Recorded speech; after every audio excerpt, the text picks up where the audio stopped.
I'm Joel Birkin. I'm Assistant Chair for Environmental Engineering and the Mathis Endowed Chair in the Department of Civil, Architectural, and Environmental Engineering. And our motto is change the world, and I think you're going to see how that fits quite well with our speaker today. Within the department, I also like that quote. This is from one of our students who won a national award for a ethics essay.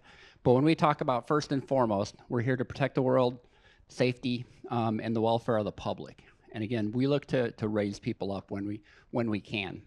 And this weekend is part of the Academy of Civil Engineers, and we're very fortunate to induct 8 new members this year. And this is the group from last night at the induction banquet. And right in the middle, right there, is our newest member and our speaker today, Mariana Rodriguez. And congratulations to all the new inductees.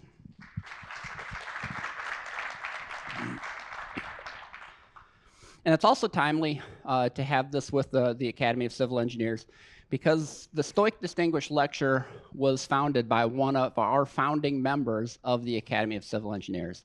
Neil and Marita Stueck set this lecture series up. Actually, Marita did in honor and memory of Neil. And they made this possible. And the whole purpose was to bring new outside perspectives. So Marita saw the world was changing and to bring in people that are really setting the mark at where we're changing. We've had people talk about policy, technology, how we're going to advance the world. One speaker talked about bringing clean water to 70 million people around the world. And that's really where we set the bar, and I think that bar is going to be raised today. So Marita established this in Cornelius Neal's name. He was a 1943 civil engineering graduate, had a very successful career. And he retired from Stueck Brothers Bridge and Iron Company in '82. And Neil unfortunately passed away in '92, not that long after. But Marita stayed very well connected. She wanted to honor that, and Neil had started a lot of the work on Vision 2000, which led to the rebuilding of our building. And actually one of the large classrooms is named after Neil for their leadership and their support. Yes, and again, as I said earlier, Neil was one of the first members of the Academy. So really, you can think about that if they looked back over 50 years of graduates and pulled in the best. So we had some outstanding people pulled in there. And again, our newest class included our speaker today, Mariana Rodriguez. And her talk is going to talk a lot about her background. And you didn't come here to hear me talk about her, so we'll move this on pretty quick. But she really received some of the highest honors that our university has. She was in the first class of the Alumni of Influence. So very similar to our academy, the first class brings back everybody who's stellar before that. This was a campus-wide profile, and it brought back people from all these years that came up to it. And by the way, civil engineering had the most in the class at 8, I believe. And I had a chance to meet Mariana that trip, and she hasn't been back since, so we're thrilled to have her here. When you talk about people that change the world, she's changed lives of many. She started 2 universities, and she'll share some more details about what the true footprint of her impact on Peru has been. And I do mean a countrywide impact.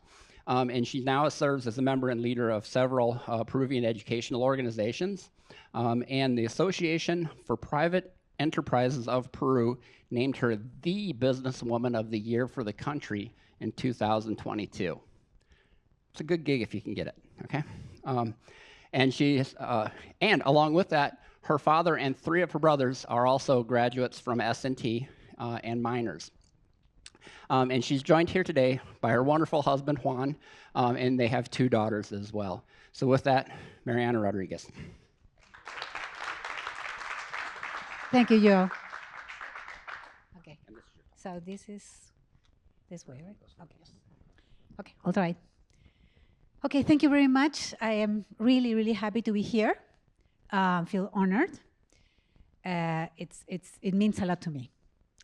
To be invited to share my experience of 45 years after I became a UMR engineer. And I have 30 minutes, so I'm gonna set a timer. So I'm gonna go over it.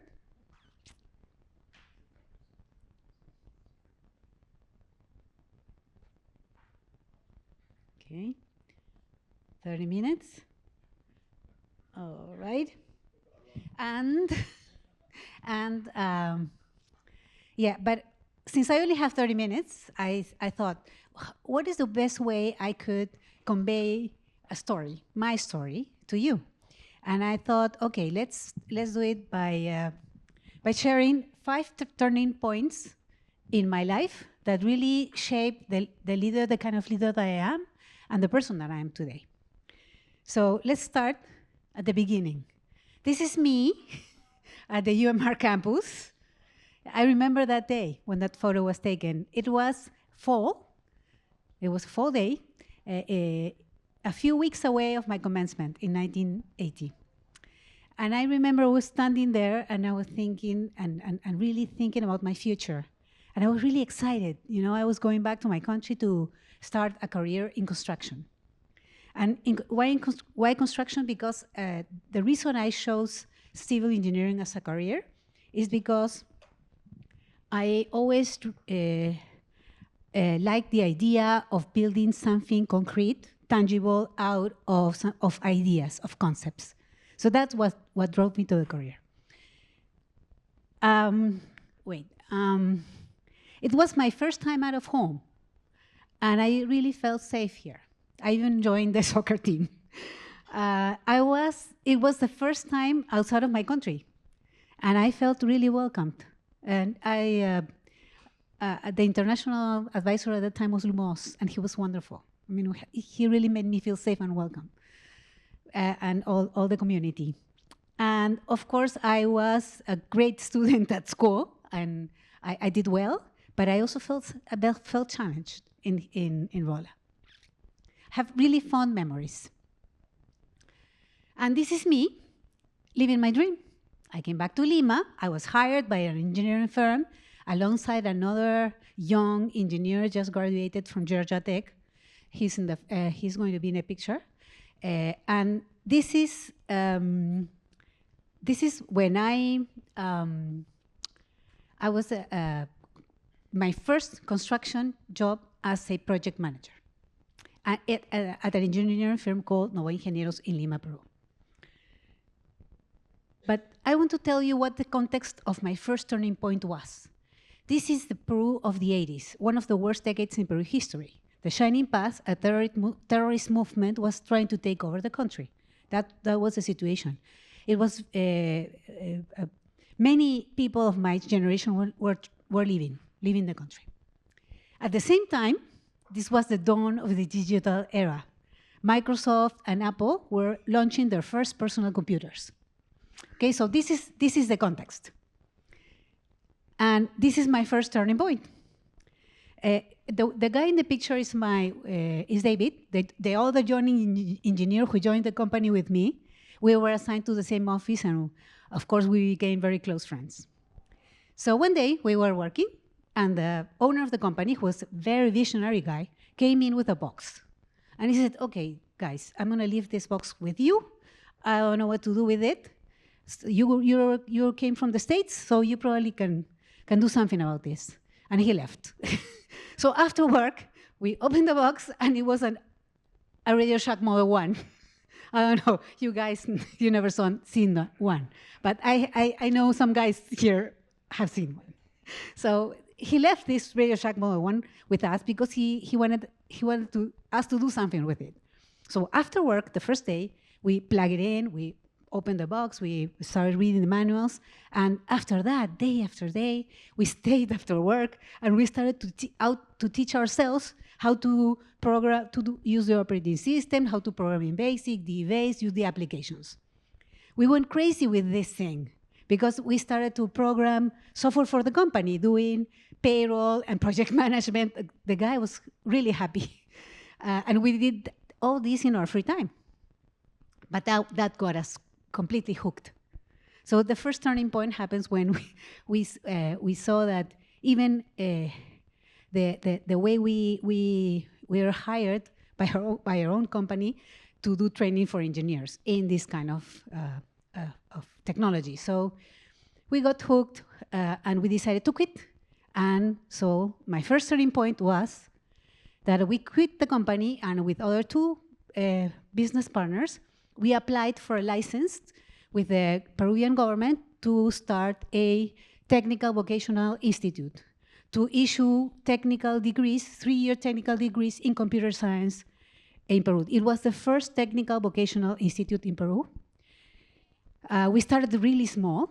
I remember the day we went to our first little house, rented house, with 25 chairs, like this, like 25, a blackboard, and 5 computers that we have borrowed our souls to buy for the first computer lab. And that's where we started. And I became an entrepreneur. I became an educational entrepreneur. I would open the door, I would answer the phone, I would create the courses, I would teach the courses, I would even take payment when the students come and there was nobody there. So we started really small. And the institute that I created in 1984 is called Cibertech. And I also, with my father and my brother, we are my family is originally from a city in the north of Lima. And so my father, my brother, and I decided to do something similar in Trujillo, which is the other city. So I became this educational entrepreneur. Years pass, and this is a photo taken on the first graduation ceremony with our first 9 graduates. And we were, what I can remember from that time is that we had this vision of becoming not only the first technical vocational institute, but the best one in Peru. And the thing that drove us was excellence. We were committed to higher standards of quality. And I think we were doing really great, because in this first ceremony, where you can see my partners, the 9 graduates, and the Minister of we got the Minister of Education of Peru to do the commencement speech. So we were starting to be recognized. Okay, so that was and that was the first turning point. The second turning point came later on, almost at the end of the 80s, when my partner and I decided that we needed to further our education. I mean, we were growing our business, and we needed more management skills. So we took turns to earn our MBA degrees at Boston University. And I am a graduate of a master's degree in 1989. But still, the situation in Peru was really, really difficult. Terrorism was still there. And there's a photo with the name of the street. It doesn't read well. It's called Calle Tarata. But for any Peruvian, if you say Calle Tarata, it has a really strong meaning, because it's the name of the street where one bomb exploded in Lima that signaled that the terrorists had reached Lima, the capital. And it was really close to home. And so it felt really close. And of course, at that time, a lot of young people of my generation were continuing to think about leaving the country. And of course, after I finished the MBA at Boston, I was offered a very attractive job to stay in the States. My partner, David, also had a great offer. The second turning point was to decline those offers everybody was saying, take them, this is an opportunity. Not everybody gets an offer to start a new life in the States. And we said no. And we came back and we said, we're committed to our entrepreneurial activity. We're committed to our institutes. So we came back to Lima, and not only came back, but we did something that was unthinkable. We borrowed more money, and we bought the first piece of land that would be owned, and we built our first pavilion, what is called Cibertech, for Cibertech. And I think that what I can rescue from that time is that I realized that we had become really resilient. After years and years of building a business, a technical vocational business in computer science with continuous power shortages, high inflation, insecurity, everything against us. but we were really so passionate, so young, so committed to our institution, to our vision, that I don't recall being afraid. I recall being very busy, but not really being afraid. So I think that in those years, there was a resiliency that was created, not only for us, the owners, and because we already hired some people, but the culture, our organizational culture. And later on, we became, Cybertech was gaining in prestige, and we became the first certificate centers for the major technology brands. Microsoft, Oracle, computers, you name it. And it was a great, decision. Post decision, it was a great decision. Cybertech has become what we dreamed it would become. It's the most prestigious computer science institute in Peru. It went well beyond the initial vision because we have other degrees now. We opened up, and we have now health, digital tech, business, design, communication. We train technical vocational degrees we give, and we have 5 sites in Lima and 2 sites outside of Lima, and we have now 25,000 students in Lima, in our institution. Okay, third turning point. So we were doing very well, and luckily for us, in 1992, terrorism was defeated in Peru. The main the head of the political movement was captured, put behind bars, and Peru started a 25-year decade of economic growth, unprecedented. After the terrorism was defeated, the Peruvian economy opened to the world. You can see these figures are our economic growth. We surpassed all the other Latin American countries. We had incredible GDP growth for many, many years, sustainable growth. So we entered a new era. And that was the third turning point for us, because at that time, in the 90s, the situation in Peru in higher education and university education was that only 1 out of 10, not 100, 10. That's a mistake. It's 1 out of 10 had access to university education in Peru. The other 9 high school graduates would be or either they would not even get a technical degree, because it's what it was in the 1992s. Technical vocational institutes were just starting.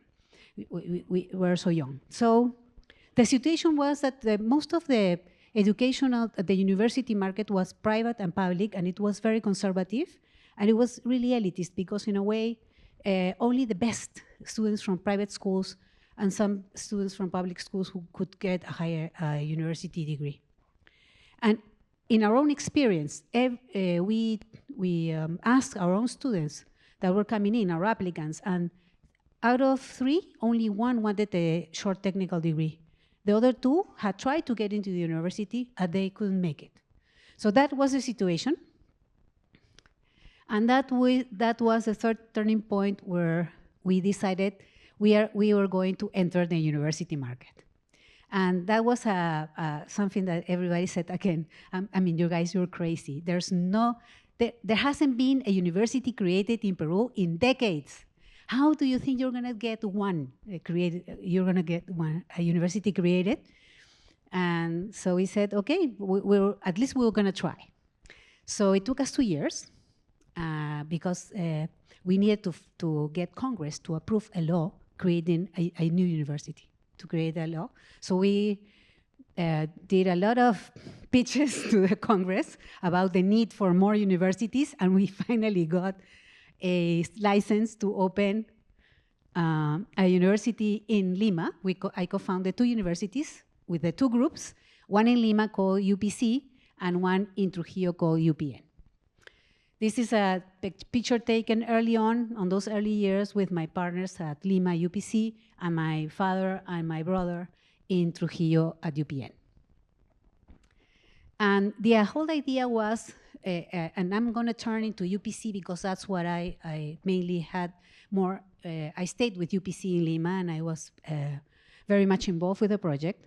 The thing that I would like to rescue from that time is that we were really, really innovative. We didn't want to become just another university. We wanted to be competitive at the highest level. We still had this excellence DNA in our blood, trying to become the best university. So we wanted to compete with the best universities that had 30, 60, 90 years in the market. But the way to do it was not to copy. Not to copy the model that we were seeing, was to come in with a completely new model.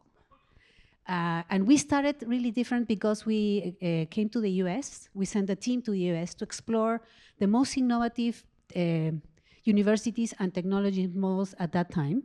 And we found a little college called Alverno with a competency-based training. This is competency-based learning was not a term not known years ago.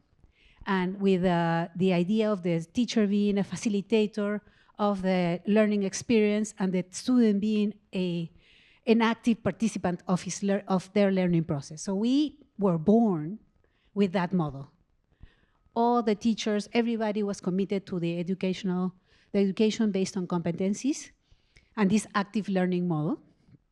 And we did so many innovations. At that time, in Peru, the university didn't do any marketing or advertising. They just posted the dates of the admission. They just had thousands of applicants for one vacancy. And we did something completely different. Way before the date of the starting, April, March, when we start, even a year before, in December, we went to schools, to the high schools, the best schools. And we said, we just, knock on the door and we said, we are a new university. We would like to present our offer to the students of the last year students. Would you give us the opportunity to present ourselves? And they said, okay, yes, come in. Not our university has come ever to knock our door and do something like that. So they accepted our offer and we started doing admission in the schools at the last month of the year, so they could have an early admission. And we tested them on aptitude tests instead of a memory test. And we did so many innovations that there's a moment when we published a book. It's called 101 Secrets of the UPC, with all the things we did to disrupt the whole market. Like for example, putting 13/20, like the passing rate, and everybody said, oh, come on, don't do that, you're new. And you're elevating your standards.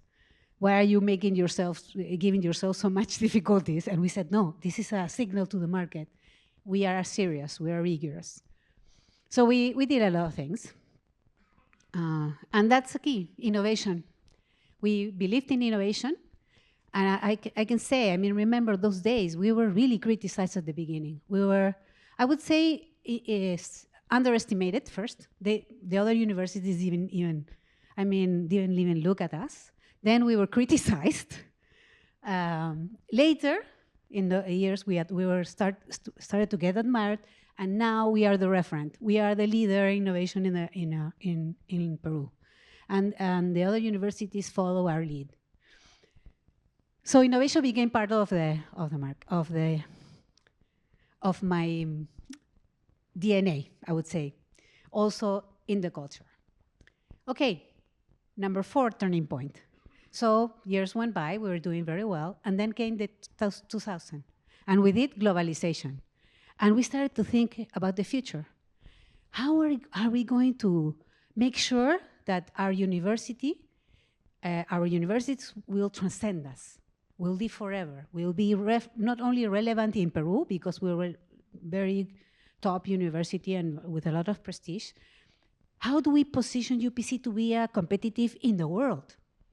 And so we started a project, and another thing happened. We were saying, this is not something we are going to have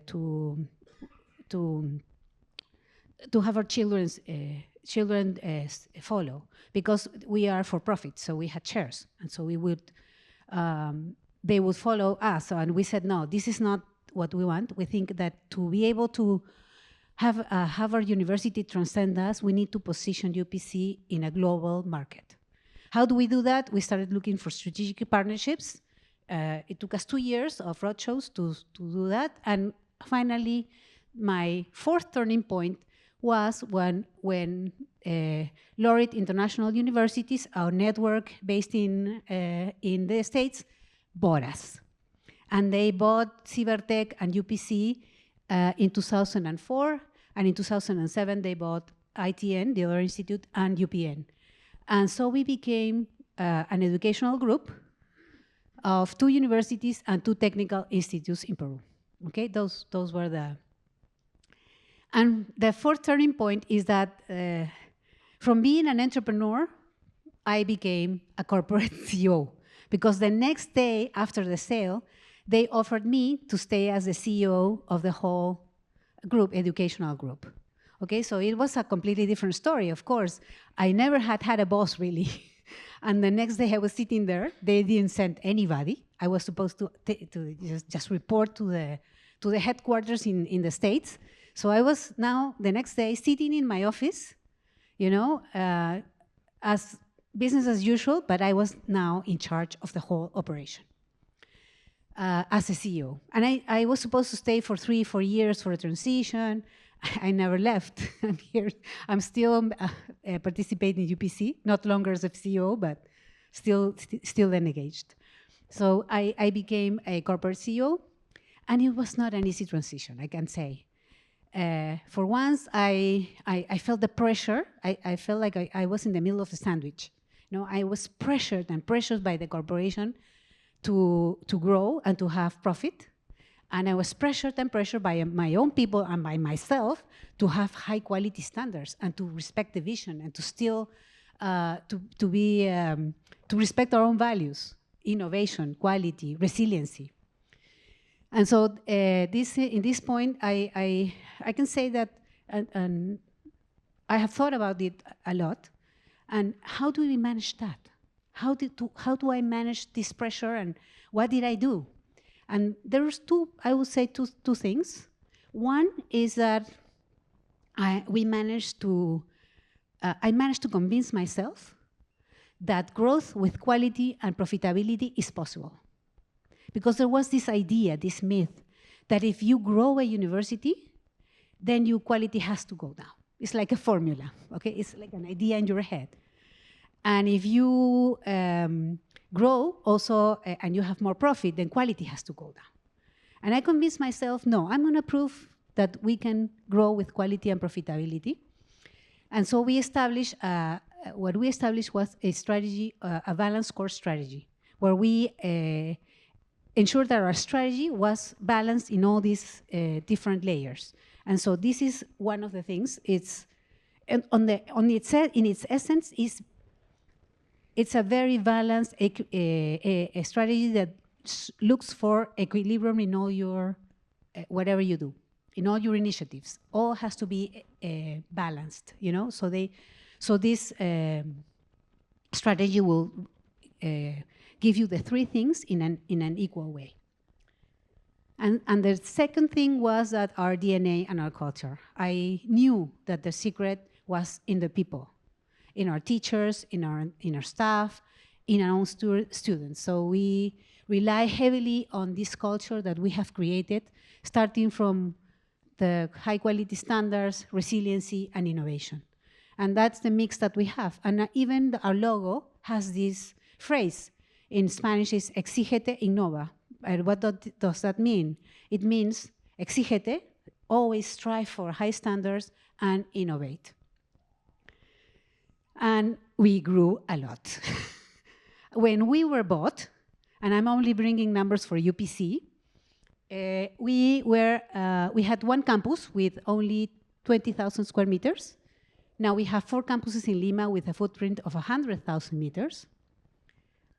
From 700 teachers, we have now more than 5,000 teachers.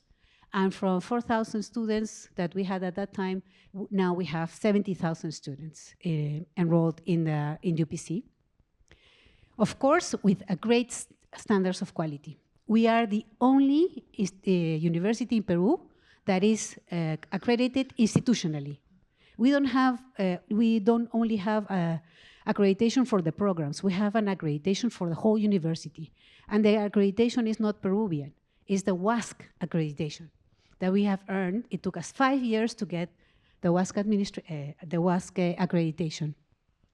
We now have 13 schools and 57 degrees.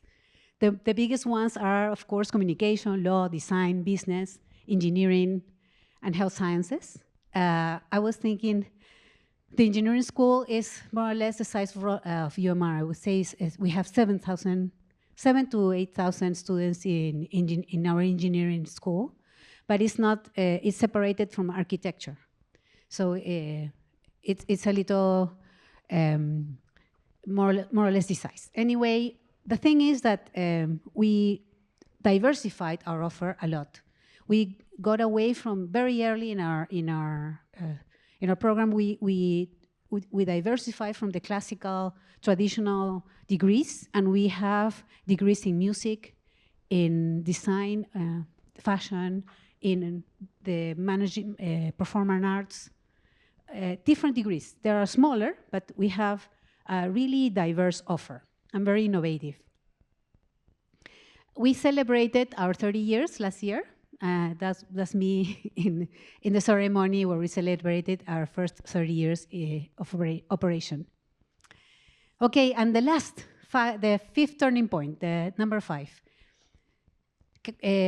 COVID came, like it came to everywhere. But it was really hard because COVID in Peru was, it hit us, and it was a reality check.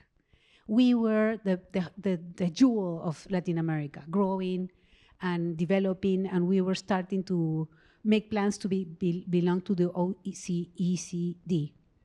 And then COVID hit, and it was like a wake-up call, because Peru is the country with more death per million inhabitants in the world. We rank number 1. And that's what that revealed is that we have a lot of social problems. Economic growth is not enough. You need to accompany economic growth with social advancement of the people, opportunity for all.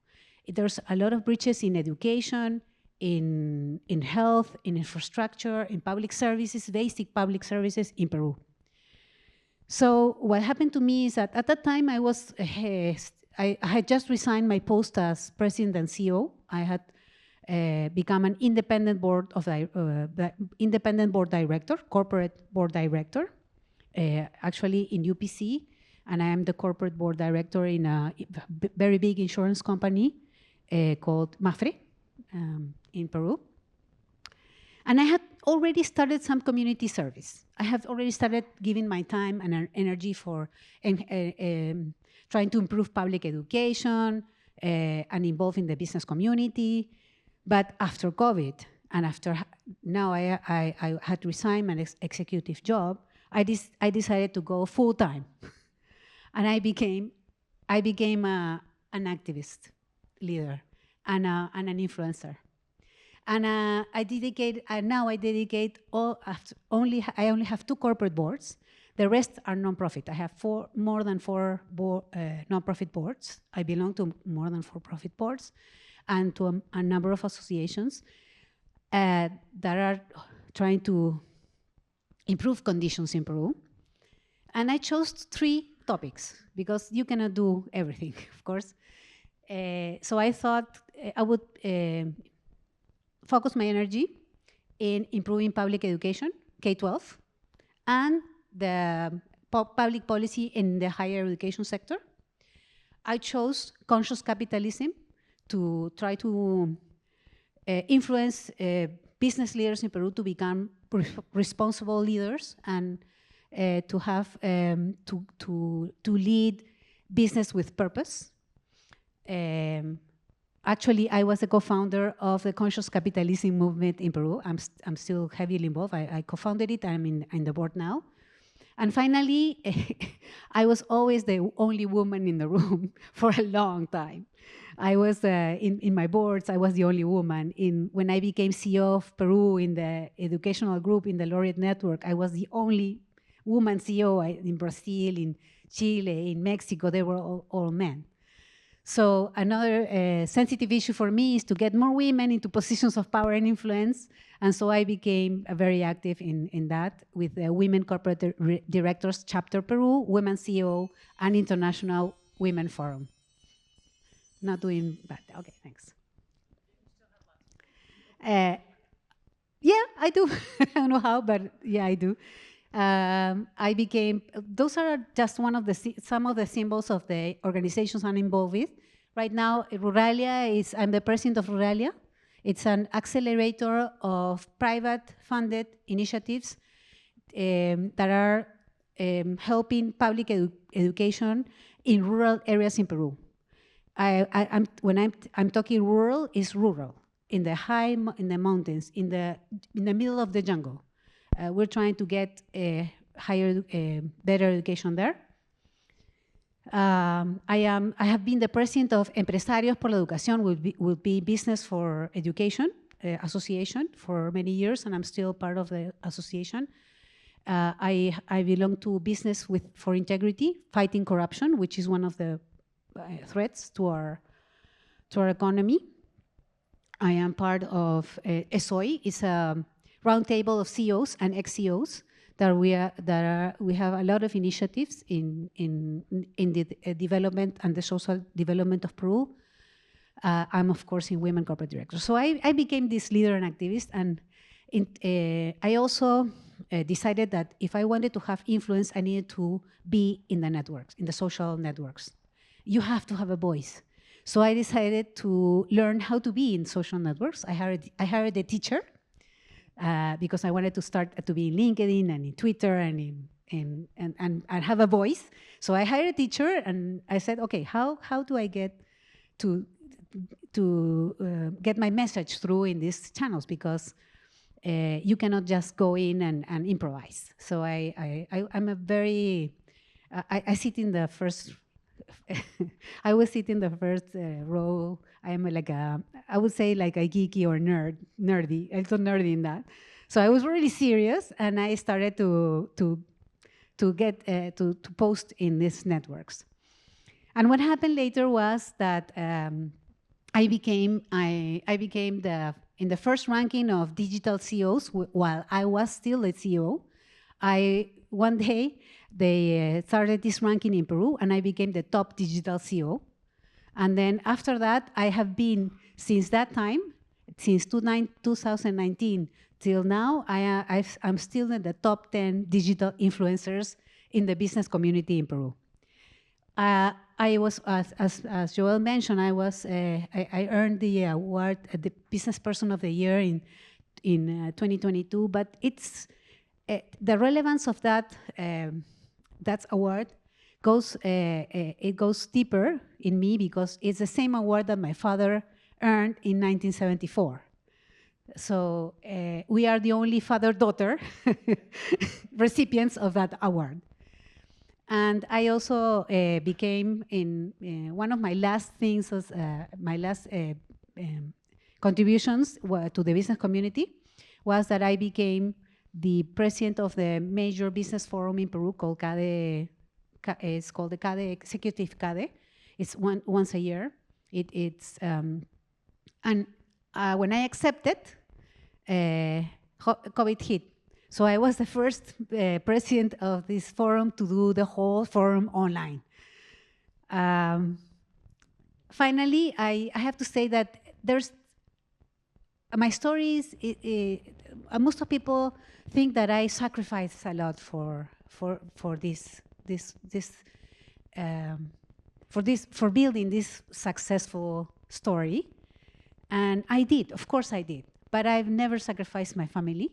I really strive to maintain a family life and work-life balance, and I also didn't sacrifice my passion for horses. I'm a horse girl. I'm an equestrian, and I compete in very small jumps, but I do compete in the equestrian circuit. And going back to where I started, at UMR, back to where all began, I truly believe that my the UMR degree gave me that the foundation for this story that I shared with you. I ended up building something from an idea and a concept, something concrete. And it helped me, it was like the springboard to build this leadership that is built around passion, a passion for something that I really believe in quality, never compromise quality, in being very resilient. These are times that that really require us to be very resilient, innovative, out of the box thinking, and activist in the sense of caring about my country, my people. And that's it.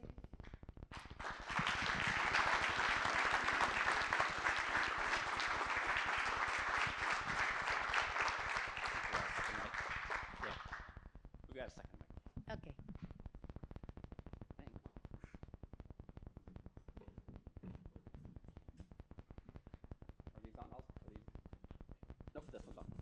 Is this on also? Yes, it is. But what have you done lately? No. What was the question? What have you done lately? I mean, Oh, no, the last no, thing? You really want to know? that was amazing. And we'll open it up for questions. We've got plenty of time. Yes, I'll run around with the microphone so everybody can hear. Mariana, thank you for your presentation. You know, we tell our students that you can change the world, and you've done that. So it's so inspirational. Thank you.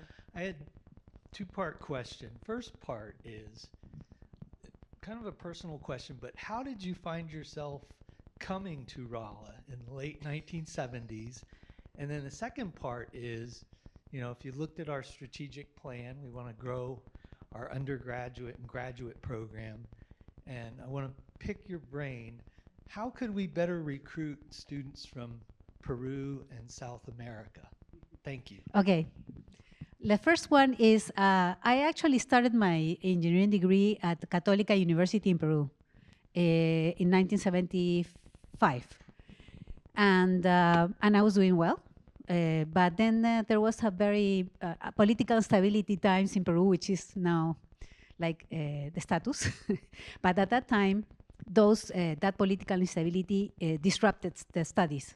I mean, my father saw me missing semesters, complete semesters, because of they closed the universities all the time. And so he's a UMR graduate. He came here. I don't remember his year, but I would say 1950, 51. I was trying to remember when my father, what class? 1950.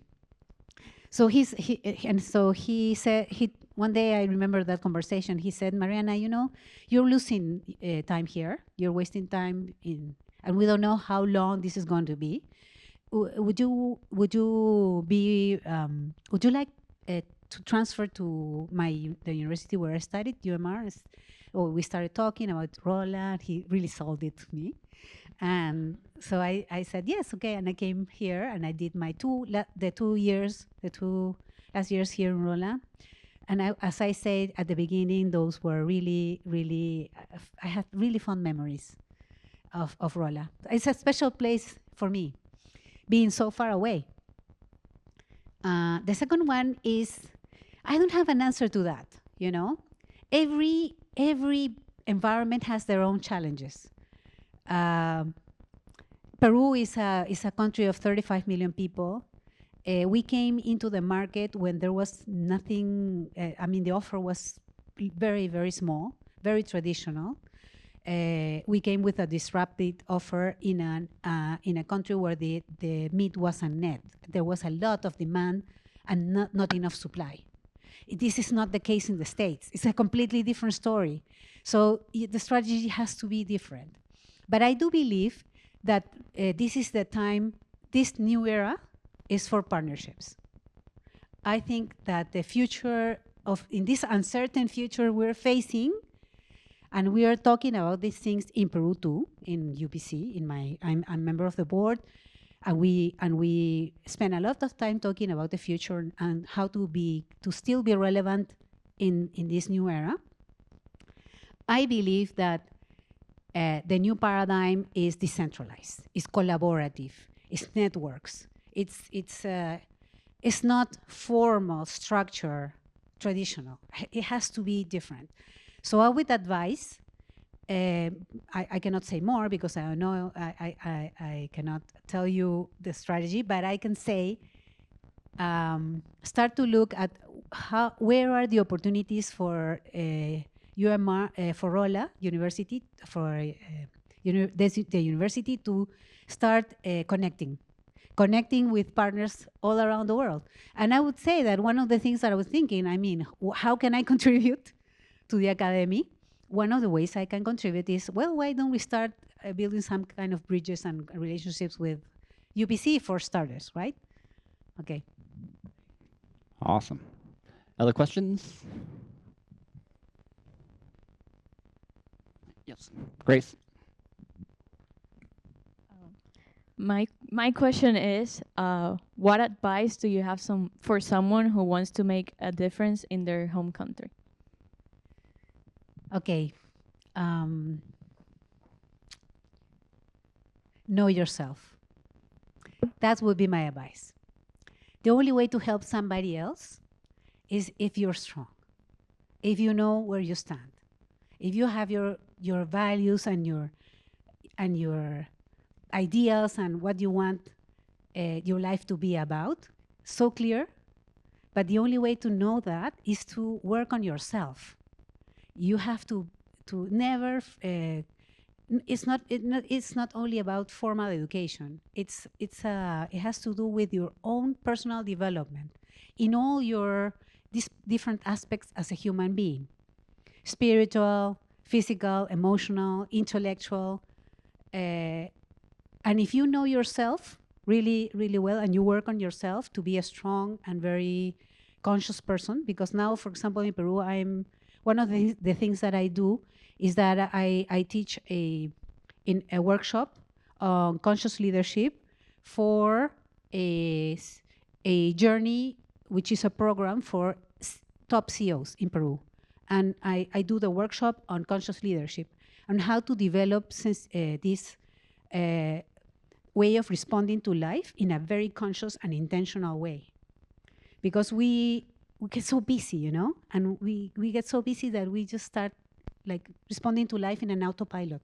And even if we have good intentions, if we are not building into our life the contemplative and reflection pauses to think where I'm really going, is this really right for me or not?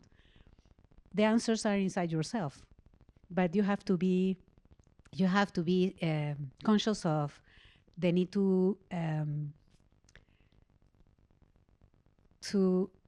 really trust that if you follow something that your heart is saying follow, it's going to be okay. Even though in the way it might not look like it.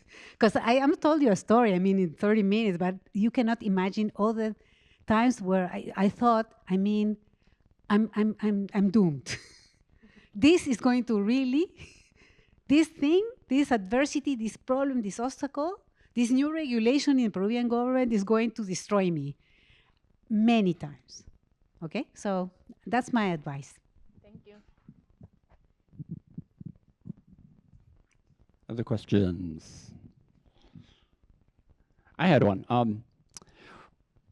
The things you presented and you've done would scare the hell out of me. Point blank. Okay. Were you fearless, or did you figure out how to overcome that and accomplish things that quite frankly, a graduate from here in the 1950s in civil engineering should have no business doing all the things you did? How did you overcome that fear? Fearless. Well, I took a picture with a fearless girl, you know, so, and that's my brand. If you go to my website, I have a blog, and I have a blog, and the picture in my blog is this me standing in the alongside the girl, the fearless girl in New York. But it doesn't mean that I don't have fear. It only means that I overcome it. At every time that I have been fearful of something, I have found the strength inside me to overcome that fear, being creative. Because what life asks of you is to face adversity with creativity. That's all that life is asking. Life is not going to be easy. Life is going to throw you a lot of things on your way. But if you are convinced that you are creative, that you have it in yourself to find a way, and even in the times when something doesn't work, because not everything that you plan works as you plan it, you have to still trust that it was a learning experience for next time, you know? So I think that would be the way I do it, yeah. And of course, I'm really, I was really happy to be, I always say this, I was so fortunate. I always say I always say thank you to life to give me the opportunity to work in education. It's the best field. I love it. So, I don't know. I'd double down with that vote. Yes.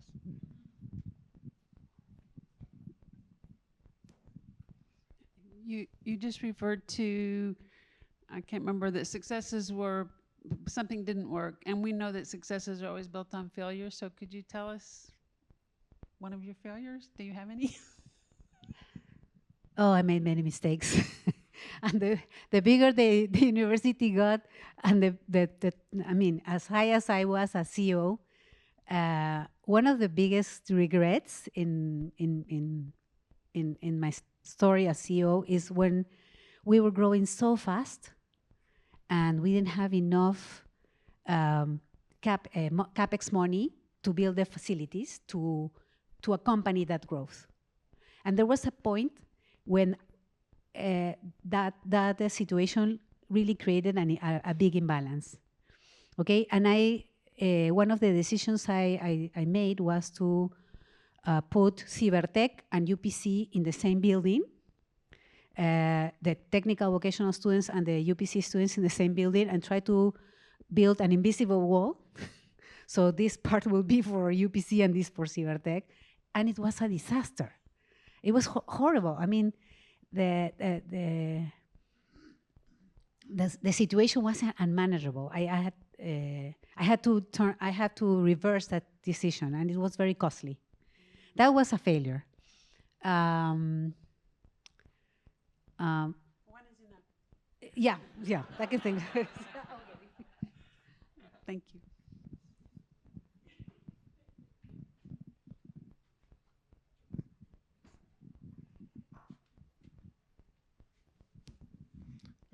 I'd like to turn it to Juan today. Juan, yeah. Yesterday, you mentioned that he's been, always behind you, believe in you. He was not there in your presentation, but I'm sure he's been there all along. So could you tell us a little bit how this partnership has helped you excel to where you have? Yeah, actually he's there in the picture with my daughters behind, but you probably saw the horse. you probably focus on the horse. But he's there with my two stepdaughters. Juan and I have a special relationship. We met when we were really young, 5 years old. Huh? That's no. I mean, that's it. Oh, no, I was 5 years old when I met Juan. I mean, we were in the same neighborhood, and I went to school with his sister. So we were, neighbors. And but when we were like 18, 19, we started to become friends, and we would see each other all the time. Then our lives went different ways. I came to UMR. He went to Egypt and other countries to be up to work in exploration. So we parted ways. He married, had two children. Decades later, that I would say 32 years ago, he knocked on my door. I just started Cybertech looking for a position for a friend. He just separated or getting a divorce. And the minute we saw each other, it was like, oh, okay, this started again. It's like we are like soulmates. And when I say that he's my rock and support, is because Peru and Peru of my time is a very we're working towards improving that, but it was a very machist, I don't know how to say it, machist society, where women are supposed to have a role, not to get away of that role. And I think that it was very important for me in my life, with all this, to have a husband who doesn't care about those roles that you're supposed to have. We are like equal partners. We have an equal partnership in this marriage, and we have distributed the way we care for our family, the care for our home, in a way that doesn't make me feel I'm tied up. I have no weights. I can fly. I can do whatever, and he will support me.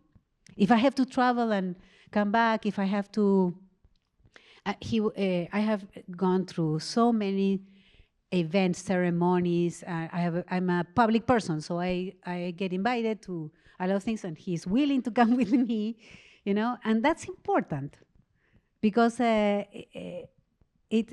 I said yesterday, I think that the fearlessness that I mentioned has to do also with the fact that I know that I have somebody has my back, and that's really important, in my opinion. So for a healthy marriage, try to be unconditional in your love and your affection. That means you accept the other person exactly as she or he is. You don't try to change the other person. Yeah. Wow. Any other questions? I have one. Oh. You talked a little bit about how you were a lot of times the only woman in the room and helping make decisions. How were you resilient and made sure that your voice and opinion were heard in those situations? That's a great question. The first time I was the only woman in the room was when my father got ill. My father was the founder of a nonprofit that started the major microfinance bank in Peru. It's called Mi Banco. It's like the same story of the Nobel Prize Yunus that started the microfinance bank in Bangladesh. That happened in Peru with my father and some other business people, and he created that. And miners and business people. And he got ill, and he asked me to replace him in the association. I was so busy. I mean, it was something that I accepted because my father was asking me to. And there I was with the only woman sitting in with all my father's friends from his generation, the only women, and younger. I was really younger at the time. They were my father's age or more. So they said, they look at me and they say, Marianita, that little girl. And they were trying to be so, careful with me. But I sat I had read I have prepared myself. I sat on the board meeting, because it was a board meeting, my first board meeting. And I sat there and I started, listening to whatever was happening. I vowed to myself, I'm not going to do anything, just listen, but I couldn't help myself. There was a moment when somebody said something that was completely, for me, I needed to put the elephant on the table. This is not good, this is not right. And so I said, can I ask a question? And that's when it all started. I managed to change the dynamic in the room. After I asked this first question and put it on the table, and I got a discussion going around a subject that nobody wanted to talk about because it was difficult, I learned that the way to manage this feeling of minority is to be respectful that there's another dynamic that is in there, that you have to influence that dynamic so it starts changing over time. Even when they made jokes that were not, I mean, they forgot I was there, and then they will say, oh, excuse, sorry, we forgot you were here. But I didn't get angry. I said, don't worry. And eventually the jokes went away. And so I think the secret is to be yourself, not try to imitate, because I made some mistakes, for example. You asked me about one mistake. I was trying to copy the masculine. I was trying to be somebody that I was not. And then I decided, no, I'm going to go like me. It's okay. Don't copy other stereotypes. Be yourself. And then be respectful of that process of changing the dynamics that you found, the group dynamics. Try to influence those dynamics to become positive. And the proof that it worked, that this works, is that in every, I think that, yeah, in every situation where I have been the only women in the room, in a board, after I left, there were at least 2. I mean, it's improving. You have to show them that you have some value to, there's value in the fact that there's a woman sitting there. There's a lot of value, but they have to discover it. You cannot push it, you know? It has to emerge from the whole process. Other questions? One last one. I've got a little bit of audience participation need here. Who thinks we found a new role model and an exemplar minor alumni today? Thank you very much. Thank you. And and one last little question. I think you've established that you've got a fan group here. But as such a pioneer, who did you look up to and who is your role model? My father is my role model. Even though there's a lot of father-daughter issues all the time. I mean, who doesn't have father-daughter fight? But in the end, I followed my father's footsteps. I followed him to Rolla, for starters, and then I followed the kind of person that he was. I mean, my father was a person that, since I remember, he was involved in the community. He was the vice president of a major mining company. He started the 2 biggest copper mines in Peru, Cuajone and Toquepala. He was a very busy man, but he was also the president of the Boy Scouts, and he managed to be part of the nonprofit that started this microfinance bank. I remember working with him in what we call the young towns in Lima, that were the poor people that came out of out of Lima and established in the hills. They didn't have water, they didn't have anything. They live in shafts. And then I would walk with my father, and he would explain to me that they have created this idea of giving small loans to women living in those areas, in circles of women. 8 women will form a group, and they will give small amounts of money to each one.